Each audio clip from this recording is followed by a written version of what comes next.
Olá pessoal, mais um vídeo aqui no canal Vene Casagrande. Estamos na data FIFA, o futebol brasileiro está parado, mas o canal Vene Casagrande não para, pelo contrário, é vídeo atrás de vídeo com informações importantes do Flamengo para vocês ficarem atualizados de tudo que está acontecendo. E essa quinta-feira, dia 4 de setembro, é um dia muito importante para Bruno Henrique. Por quê? Para quem não sabe, ele será julgado pelo STJD a partir das 9 horas da manhã, por conta daquele suposto cartão amarelo forçado para beneficiar apostadores. E a gente vai falar sobre esse assunto. Qual pode ser a pena do jogador, caso ele seja considerado culpado nessa situação? Nós vamos trazer essas informações. Vamos falar também do balanço financeiro do Flamengo na janela. O Flamengo, nessa janela de transferência, melhorou o elenco, pelo menos na minha concepção, o elenco está bem melhor, mas gastou menos do que arrecadou com vendas e mesmo assim melhorou o elenco. Pois é, a gente vai relembrar para vocês aqui as negociações, quanto o Flamengo ganhou com vendas, com saída de jogadores e quanto o Flamengo gastou com contratações de jogadores. Isso tudo e muito mais no vídeo de agora, mas antes eu gostaria de pedir para você se inscrever no canal, soltar o dedo no like, ativar a notificação, compartilhar o vídeo com todo mundo, para todo mundo ficar sabendo de tudo que acontece dentro do Flamengo. Vamos para as informações. Eu vou começar com esse balanço financeiro aí da janela de transferência do Flamengo. O Flamengo conseguiu receber mais dinheiro com venda de jogadores, ou seja, arrecadar mais com vendas do que com reforços, e mesmo assim melhorou e muito o seu elenco. De 2019 para cá, eu não tenho dúvidas, é o melhor elenco que o Flamengo tem, sem sombra de dúvidas. É por isso que eu falo, você torcedor rubro-negro, você tem que ficar extremamente motivado, animado, otimista com o Flamengo, não só nessa temporada, porque as contratações que vieram, amigo, são jogadores que vão render bastante nos próximos anos. Vamos para as informações. Vamos lá. O Flamengo contratou nessa janela Emerson Royal, que custou 58,7 milhões de reais. Saul, que chegou sem custo de operação ao Flamengo. O Flamengo só negociou salário e luvas. Carrascal, que o Flamengo pagou 12 milhões de euros, que dá em torno de 76,8 milhões de reais. E Samuel Lino, que é o preço fixo de 22 milhões de euros, 141,5 milhões de reais. Esses jogadores, totalizando eles, ainda teve o Jorginho, tá? Que também chegou de graça, tal como o Saul, 277 milhões de reais. As saídas foram: o Flamengo negociou aí 7 jogadores. Vamos lá: Wesley, Gerson, Vitor Hugo, Lucas Furtado, querendo ou não a gente bota nesse balaio aí, Matheus Gonçalves, Lohan e Schola. Só que o Wesley, vendido por 25 milhões de euros, dá 162,2 milhões de reais. Gerson, 25 milhões de euros, mas na ocasião o valor do euro estava um pouquinho menor, ou seja, ficou 160,6 milhões de euros. Matheus Gonçalves, vendido ao Ali por 9 milhões de euros. Lohan foi emprestado ao Pisa, mas o Flamengo ganhou 500 mil euros pelo empréstimo, dá 3,1 milhões de reais. E o Schola, que o Flamengo vendeu 50% por 2,1 milhões de reais. Isso dá aí 378,5 milhões de reais. Ou seja, o Flamengo ganhou mais com as saídas, com jogadores que não eram utilizados, não estavam sendo muito utilizados, exceto Wesley, obviamente, 2 jogadores considerados titulares, mas Matheus Gonçalves, Lohan, Schola, Lucas Furtado não eram utilizados pelo técnico Felipe Luiz. Isso mostra que reforçar elenco não é apenas trazer jogadores, é você também saber fazer as saídas. E o Flamengo soube de uma maneira extraordinária, na minha concepção, desculpa.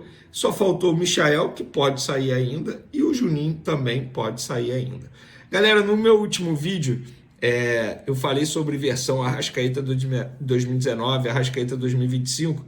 Vou trazer um fato aqui para vocês. Arrascaeta, com 17 gols nessa temporada e 3 assistências, está a um gol de igualar o seu ano mais artilheiro na carreira, que foi em 2019, quando ele fez 18 tentos e deu 19 assistências.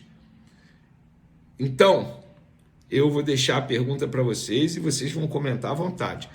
Arrascaeta vive o melhor ano da carreira ou será difícil superar 2019? Podem comentar à vontade. Eu já falei o que eu penso. Para mim, ele vive o melhor ano da carreira dele em todos os sentidos. Dentro e fora de campo, maturidade, liderança, faixa de capitão, camisa 10. E dentro de campo ele está sendo super decisivo. E agora vocês podem comentar à vontade.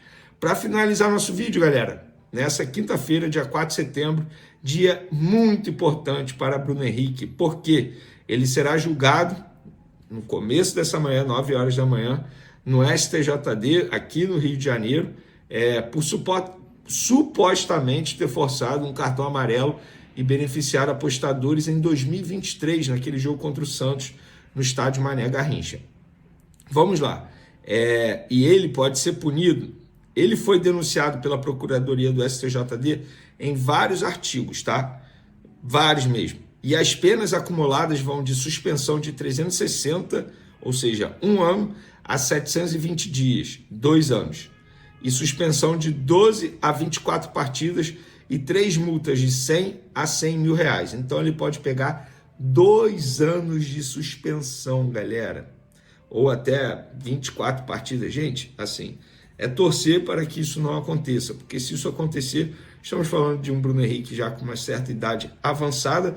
E se ele ficar 2 anos parados, como vai ser o retorno desse jogador? Obviamente, não vai voltar muito bem. E se voltar, porque a gente não sabe qual vai ser a decisão, caso ele tome essa suspensão de 2 anos. Agora, o que me chama a atenção, e assim, sem juízo de valores, tá? Pelo amor de Deus, não estou aqui dizendo que o STJD está errado, mas me chama a atenção a agilidade para resolver a situação do Bruno Henrique e a falta de agilidade para resolver as pendências financeiras de clubes que devem outros clubes aqui no Brasil.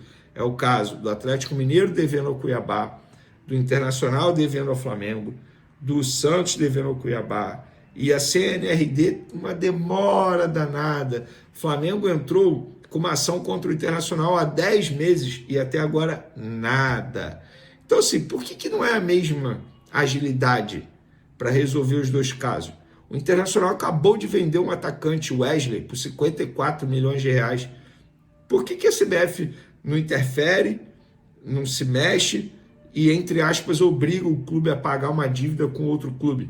Tendo em vista que a CNRD já julgou que o Internacional tem que pagar o Flamengo.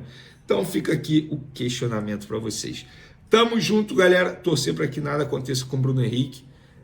E é isso. A gente vai trazendo as atualizações aqui para vocês. Valeu, fui, até o próximo vídeo. Abraço! A nação rubro-negra está vivendo dias agitados, e as últimas notícias do Mengão trazem de tudo: tensão, orgulho e aquela esperança que só o Flamengo consegue despertar.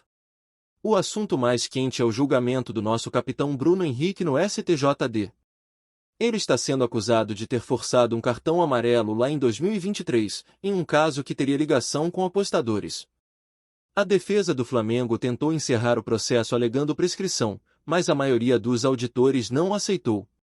Agora, o craque encara o risco de uma punição pesada que pode chegar até 2 anos fora dos gramados. O coração da nação fica apertado, mas a torcida segue mandando energia positiva para o ídolo superar mais essa batalha. Enquanto isso, os bastidores também ferveram. A diretoria confirmou saídas de jogadores que não fazem mais parte dos planos, mas trouxe também uma boa novidade com o garoto Danilo, que intensificou sua preparação e pode ganhar espaço no time principal logo após a data FIFA. Do outro lado, as joias da base continuam brilhando e chamando a atenção da Europa. Um dos nomes mais comentados é o de Joshua, que mesmo assediado por clubes de fora, segue protegido pelo Flamengo e promete ser uma peça importante no futuro. E não dá para falar de orgulho rubro-negro sem citar o feito de Léo Nanete, goleiro de apenas 18 anos que brilhou na Copa Intercontinental Sub-20, defendendo 2 cobranças de pênalti decisivas. O talento do garoto foi tão grande que ele acabou sendo convocado para treinar com a seleção principal na Granja Comari. A base do Mengão segue mostrando por que é a mais forte do Brasil e alimentando sonhos de novos ídolos para a maior torcida do mundo. Por fim, o elenco se prepara para os próximos desafios. Depois do empate contra o Grêmio, os jogadores ganharam o último dia de descanso antes da reapresentação. Essa pausa vem em boa hora, serve para recuperar energias, ajustar o físico e dar ainda mais ritmo aos reforços que chegaram. O Brasileirão segue em aberto, a Libertadores está na mira, e o Flamengo vai com tudo para voltar da data FIFA ainda mais forte, embalado e pronto para buscar os títulos que a nação tanto deseja. Aqui é Flamengo, e a chama nunca apaga.